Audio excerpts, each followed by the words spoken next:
Welcome back to PTSD While Black. I'm Quinn, and today we are going to talk about tampons, periods, uteruses, bleeding. So, if you don't want to talk about that stuff, then you might want to go somewhere else because, girl, that's what the hell's going on over here right now. No, I really wanted to talk about how my traumatic brain injury affects my relationship with my period. Let's get started. See, when I first had my brain injury 6 years ago, I noticed that I was having seizure like episodes closer to the week before my period, which we would normally target as PMS. PMS included having episodes of losing speech, um, passing out, not really passing out, but like being very fatigued and dizzy.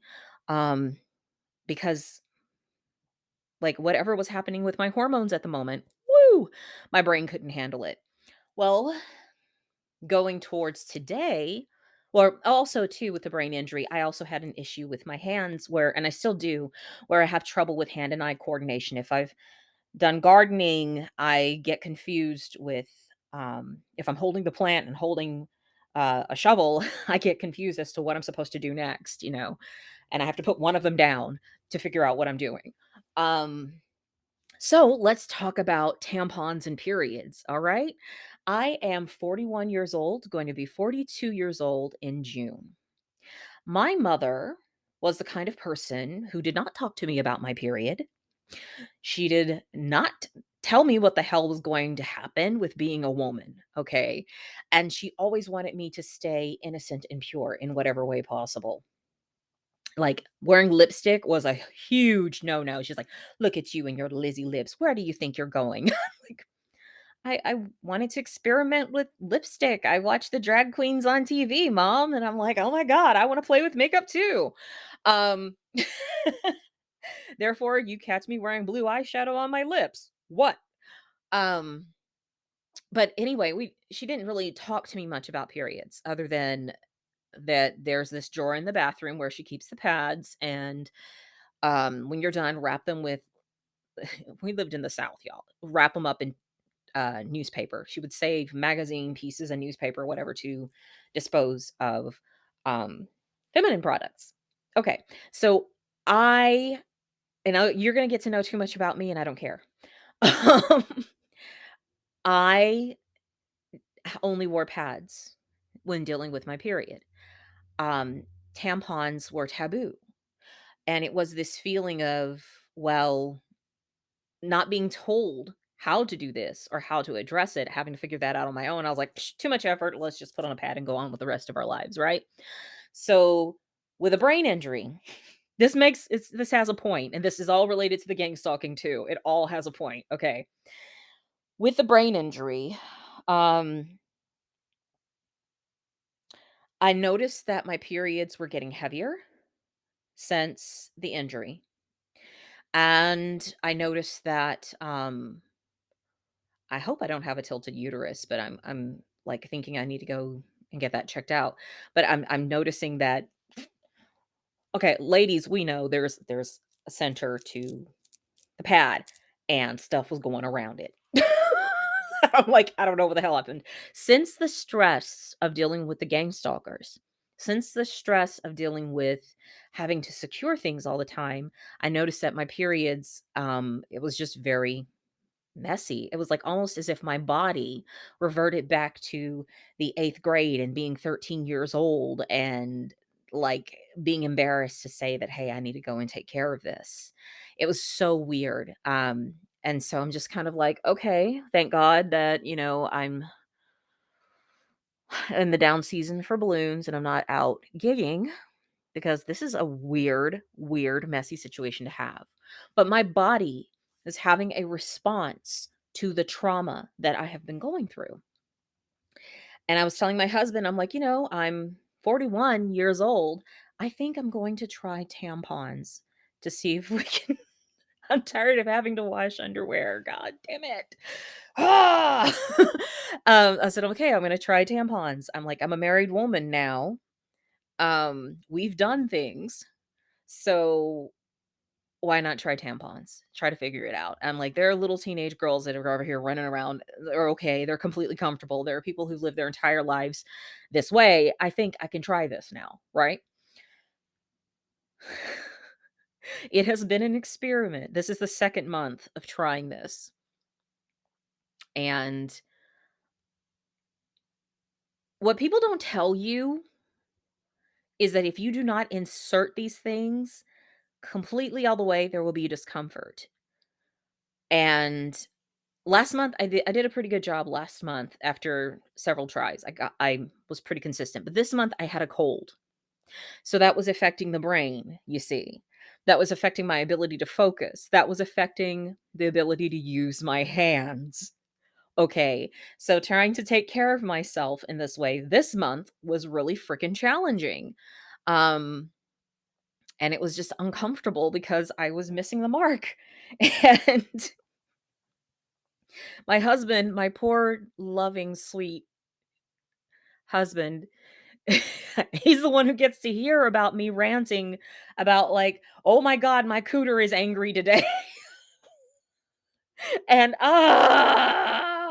I'm having to revert back to pads and, this is so uncomfortable. And I will say switching from pads to tampons has been lovely, in that there's not the loud unwrapping. They try to mimic that or tell you that that's a perk in commercials, but really, it's that you're not sitting in your own for a little while, you know what I'm saying? And you're it just feels cleaner. It feels so much cleaner to me. So, I'm like, "I really wanna make this work." My goal is to go to a Diva Cup completely, but I haven't been shoving stuff up in my twat for once a month, so I've still gotta get used to these, I think, and do a natural uh, graduation up to a Diva Cup because that's very a natural product, and I'm reducing waste, and I really like that idea of really not over expending on something that's happening to my body once a month. Um, so yeah, so this is like the baby step, but goals. Um, but obviously, if I have this hands issue of where I literally get confused in the middle of placing a tampon where it's supposed to go, I get confused. Um,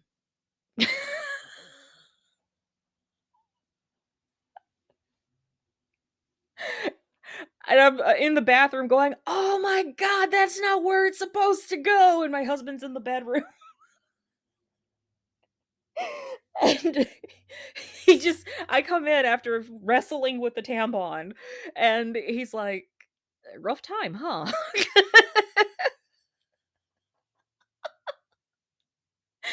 But, it's just been something that we've been joking at and laughing over, and I'm like, here I am thinking that I wanna get pregnant, and I'm gonna have to carry around a baby, and I'm gonna have to shove that through there? Oh, no.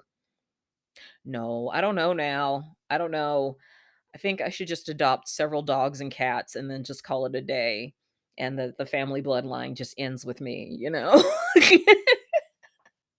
Sorry about that. I had to adjust the blinds. I was getting blinded by the light. Anyway, yeah, the bloodline ends with me. Okay. Okay. That or I just have to keep practicing.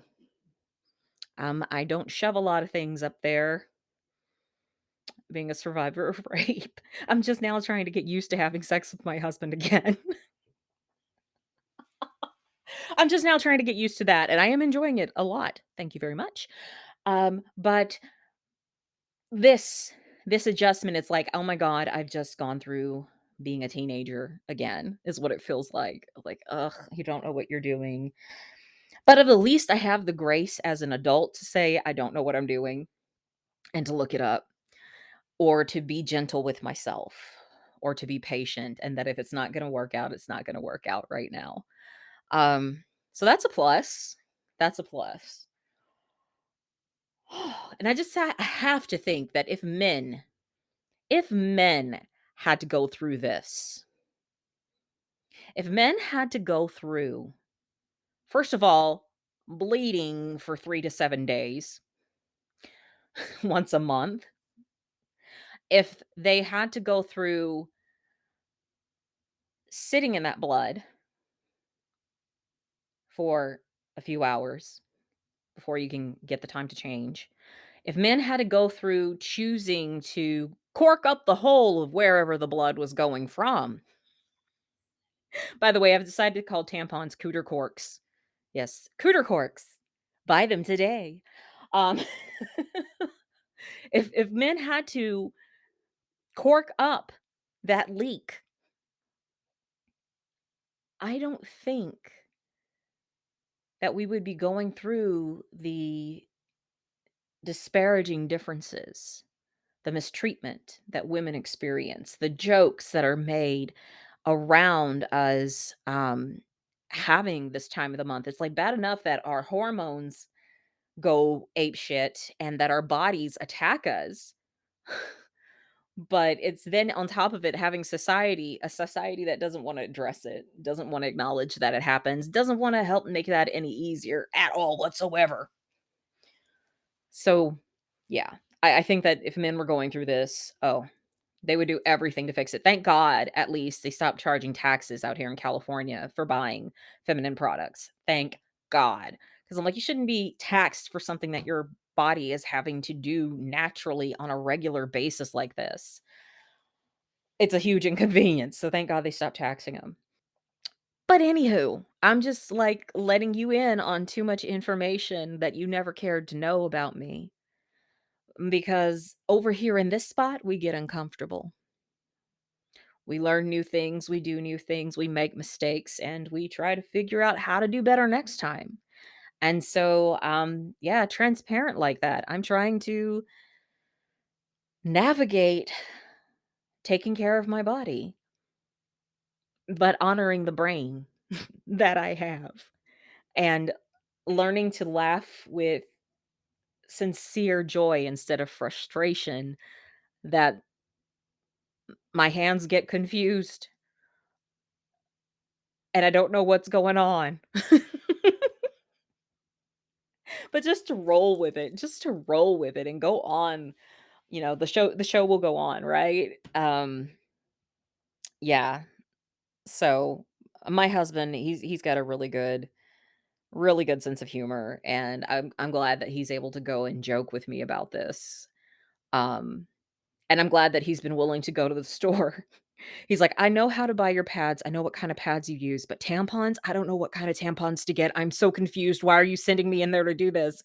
And I'm like, "Because I have to go through this inconvenient experience. The least you could do is just buy these things."